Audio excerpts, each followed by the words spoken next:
A pretty disturbing and unprovoked attack on board a MARTA train over the weekend still has many people on edge tonight. Police say a man stabbed a woman to death in broad daylight. Our Nicole Williams joining us now live in the studio. And Nicole, you had the chance to talk to the victim's family about this senseless tragedy. You also spoke with MARTA riders who say, well, yes, the suspect is in custody behind bars tonight, but no, that doesn't stop their worries. Yeah, they are concerned. And 66-year-old Margaret Swan's family tell me they are heartbroken. Her ex-husband, Jerry Swan, says he's grateful police have the suspect in custody.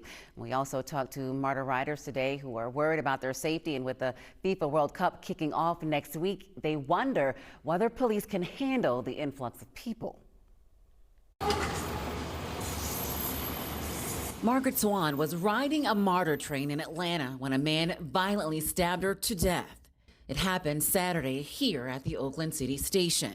Police arrested John Elijah Matthews shortly after the stabbing. Margaret Swan died at the scene. Her ex-husband, Jerry Swan, talked to us on the phone. He says his heart broke the moment his daughter told him someone brutally killed her mother.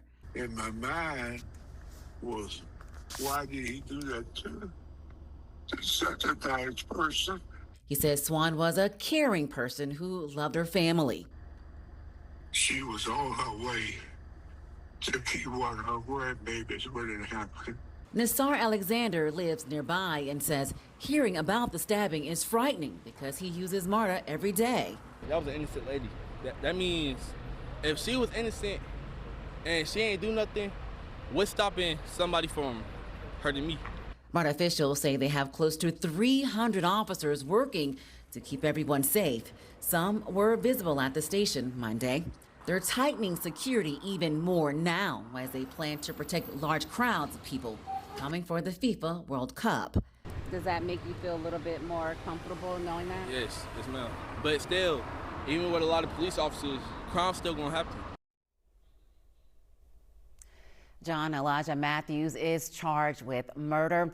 MARTA is investigating the stabbing. The NPD sent us a list of things they plan to do during the FIFA World Cup to try to keep everyone safe. Here's a look at the list. They plan to activate MARTA's Emergency Response Center for match and fan fest days using the mobile command vehicle, adding more officers and staff to watch and listen to what's happening on elevators and escalators at stations. They'll also have help from law enforcement officers from other jurisdictions. You can find more details on those things on our news app. TJ. It's so important that people just stay vigilant when they're out and about. And of course, with the thousands of people coming to Atlanta for the World Cup, it's important that those people stay safe, Nicole. Absolutely.